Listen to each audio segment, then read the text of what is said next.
Welcome back, everybody. This is Kat, and we are going to be working on block 9 of Getting to Know You, our block of the month quilt. So block 9 is Getting to Know Gold. So let's look at all the pieces that we're going to have cut. So down here are going to be our 2A squares. One of our gold cloud, the other of the dark gold sprigs. This large square is going to be the center F block. Up here I have the background seed fabric, which is our D triangle. Again, the gold cloud, and that is a D triangle. Up here we have our background B triangle. And then up here, right at the top, is going to be our C triangle out of the gold ovals. So the first thing we're going to assemble for this block are the half square triangles. We're going to take our 2A squares and put them right sides together. We're going to mark the diagonal line and sew 1/4 inch on either side. So you can see here that instead of marking, I've pressed my square in half, wrong sides together. And the reason is it saves time. These are very tedious to mark. And the thing is, once we get these sewn down either side of the center and cut apart, they finish almost this large. Okay, so I'm just missing 1/4 inch seam allowance. So let me show you there. They're going to finish approximately that large, which is very large, because right after we do this, we have to then trim the block down, the unit down to 2 1/4 inch square. So we're going from this size here to this size here. And you can see that we're going to be trimming quite a bit off of this block. So because of that, I don't have to worry about being so precise on this step. And I'd rather save time and just quick do a press, because I know I'm going to be able to trim it down and get it perfect. So we are going to make a bunch of these. We're going to make 16 total for our block. So I already have these made up. So we're going to now create the triangle corner units. And let me just show you here, refer to it in the book. We're going to be making these first. And here's that little half square triangle unit. So now I'm going to grab 2 of my B triangles and sew to that half square triangle unit. And then once I get these together, and we're going to be pressing towards our background B triangles, then we're going to sew this large C triangle onto the other side of it. So I'm going to move the camera over here and get this set up and show you what that looks like. Be right back. So with this entire quilt, when I'm getting ready to sew my units together, because the units are very particular on where the darks and the lights are in order to create the pattern, and most of our blocks have a star pattern. So we have to be really careful about which side we're sewing our background pieces to. So you don't want to accidentally rotate a unit in here, because then you're going to have to rip it out. So the first thing I do before I sew a unit together is I lay it out exactly like it shows us in the book. So, and then I kind of wrap my head around it. And so I know that my dark triangle is always going to be in the upper left-hand corner, and then my background squares are going to be sewn to the top and the left side, so that I get the long diagonal edge the dark triangle is going to point to that long diagonal edge. So you have to pick a side. It doesn't matter which one. I usually start with the top. So when I'm piecing these triangles on, it's much easier to start at this edge because I have a 90-degree angle rather than a point. So I'll lay it on here and then I flip it because it doesn't really matter which way you sew it. And again, the most important thing I want to tell you about this block is in the piecing starting right now. I'm going to go ahead and get this started. And I put a block together using a full quarter to double check the math and the measurements. And I ended up having to rip my first block out because these units we're about to make, and they look like this when they're all sewn together. Remember, the dark triangle is going to point to our background. These units have to finish 4 inches square. And if you use a full 1/4 inch seam allowance for the piecing here, here, and here, you're not going to end up with a 4-inch square. It's going to be something like 3 7/8 by 3 7/8. So set your machine up for a scant 1/4 inch to start. And if it ends up a little bit bigger, you can always trim it down, but I don't think it's going to. So you want to just sew with a scant 1/4. So I'm going to just do this unit individually. Normally I would assembly line piece these because it makes so much more sense and it's so much quicker. So I'll just do a quick little finger press here. The first thing I'm going to do is I'm going to get rid of this because I'm using a 1/4 inch foot with a flange. And if I don't trim this off, the flange hits it and it can distort that seam. So I'm going to lay this back exactly the way that it shows it in the book and make sure that I get the next piece in position correctly. So now I'm going to flip it around and just do a little spin here so that I can start again at that 90-degree angle corner right up here. It just keeps, it helps the unit to feed nicely.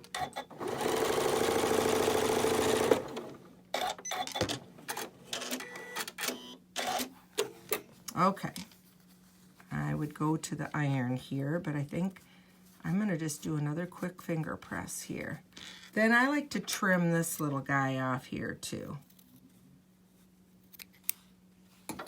just to make sure everything is nice and straight here.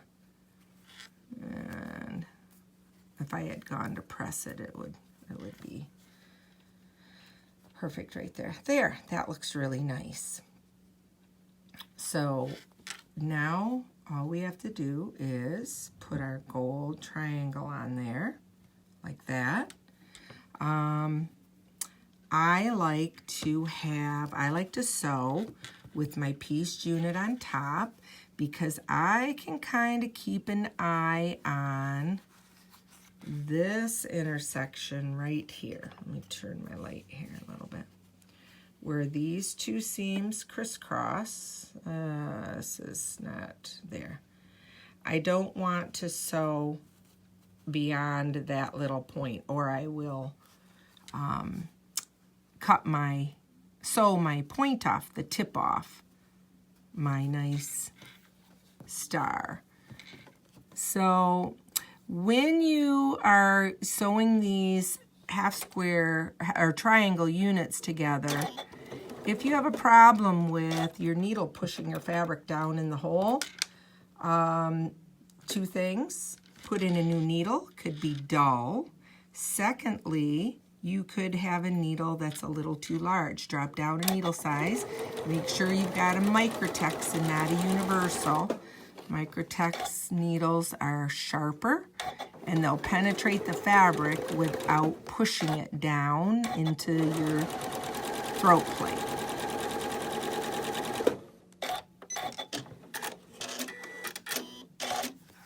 Okay. we're going to press this open with our seam allowance towards the gold circle fabric, and look at how pretty that is. It's right on. So I have a really nice point right there, and I've got my seam allowance here, and I have my seam allowance here when I get ready to put all these together. Okay, let's look at the next unit that we are going to do, and that is going to be, it's a two-step unit. It's actually called the side star units. I'm going to try and slide this up here. So we're going to be creating actually this unit right here, but we have to do it in 2 steps. So the first step is to this diagram 3 right here. So again, we're going to start with those half square triangles that we made in step 1. We're now going to be using the D triangles to sew to this unit. And this is nice and easy because we're sewing our background triangles next to our dark triangle here. So we're doing the same thing as we did in this step, except for we're using the D triangles. So once this unit is together, instead of sewing the C triangle up in the upper left-hand corner, we're going to flip it around and we're going to sew one of our straight sides to the right-hand side here. So let's go ahead and grab another half square triangle unit, and we're going to put that dark triangle towards the upper left. I'm going to swap these B triangles out for the D triangles now, and we're going to lay this out. So I'm going to have one here, and again I'm going to have one here. So we'll just quick sew these up.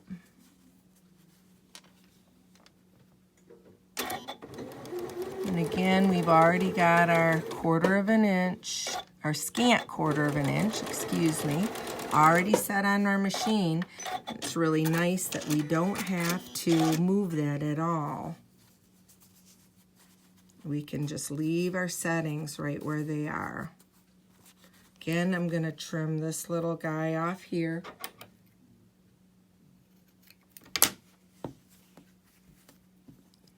Orient this the way it was. And now we're going to flip this guy over here.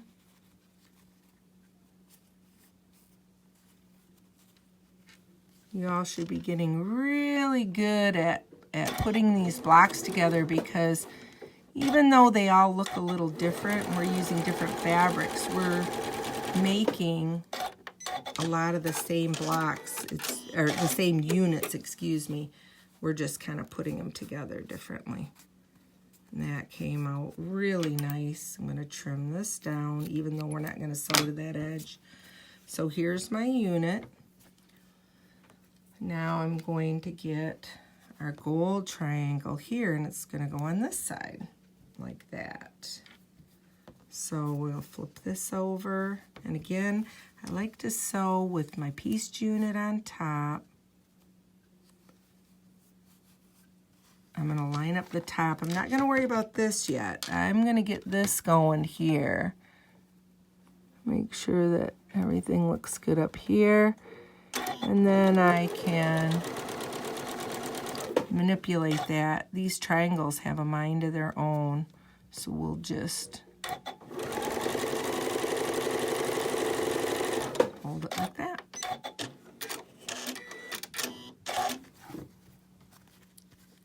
And we're going to be pressing this towards our gold triangle. So here is the first part of our unit for the side star units, they're called. Now for the second part, we're going to take another C triangle and a D triangle, a small D, and they're going to go together like this. So I'm going to just flip this over.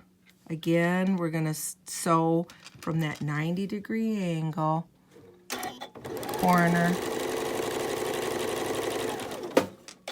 And this one, we're going to press the seam allowance towards the gold. So we have offset seam allowances. So I'm going to go to the ironing board and I'm going to press this real quick. I'll be right back. So here are the two halves of our unit. Looks kind of funny because this is doesn't look finished, but that's okay. So what we want to do, since our seam allowances are offset, the seam allowances are towards the large gold triangle here, and the seam allowances are towards the large gold triangle here, they're going to be offset in the middle. So what I'm going to do is flip this over, pick it up, and I'm going to pull this back and just lock these two together. See how they nest? And then this is something I've shown you before, but I always do this. I put a pin just to the left of the seam line where they're nested. Put it to the left, don't put it through it, put it to the left. And then we're gonna sew down this side, and I'm not gonna remove the pin. Now, normally I would pop on my 1/4-inch foot without the flange, but I let somebody borrow it at the quilt retreat and realized that I didn't get it back. So I'm just gonna, my machine, I have it set up so when I let off the gas pedal, my presser foot automatically comes up so that I can readjust. And because of that, I can go ahead and just pause right before my pin, and it will lift, and then my flange can hop right over that pin and it doesn't distort my stitching line. I still get a nice, beautiful line here, even though I had a pin in there. Now, this seam allowance is going to be pressed towards this funny unit because it has the least amount of piecing in it. And here is that intersection. It doesn't get any better than that. I mean, it's right on. So I'm going to go press this, and then what we're going to do is we're going to trim this unit. Your unit should measure 5.5 inches from side to side, and I don't have this pressed out yet, but it's going to be 5.5. And then from side to side, we need it to measure 4 inches. And you can see, whoops, you can see that we're going to just trim this up. So this is what it's going to look like once we do that. So here is our unit right here that we just sewed, and then after we trim it up, it's going to look like this, and it is going to measure exactly 4 inches from side to side. I just have a 4-inch wide ruler, and I line it up with this edge to make sure that it's straight, and then I just trim this up at 4 inches. So those are all of our units. So let me move the camera over and show you our block.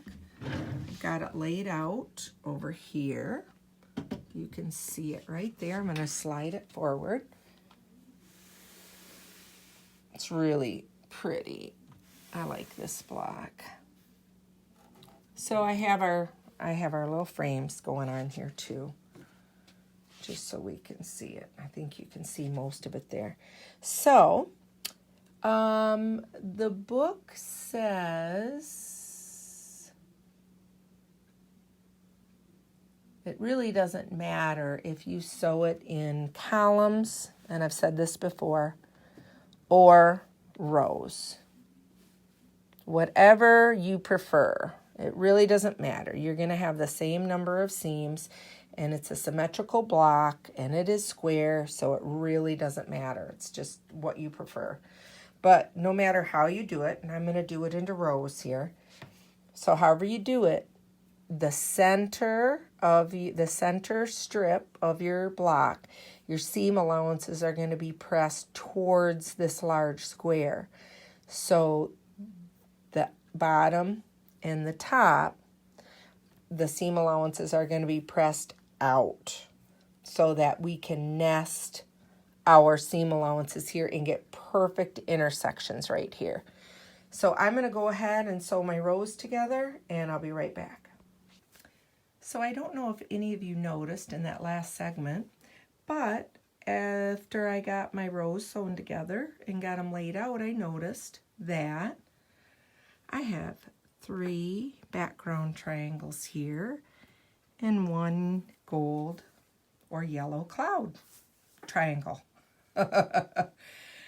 That is how easy it is to accidentally grab the wrong piece of fabric, especially when you're focused on making a video instead of focused on sewing your block. So I actually like the background triangles in there better than the yellow triangle. I think there's more contrast in the block. So since patterns are just guidelines, I'm actually going to leave these 3 background triangles.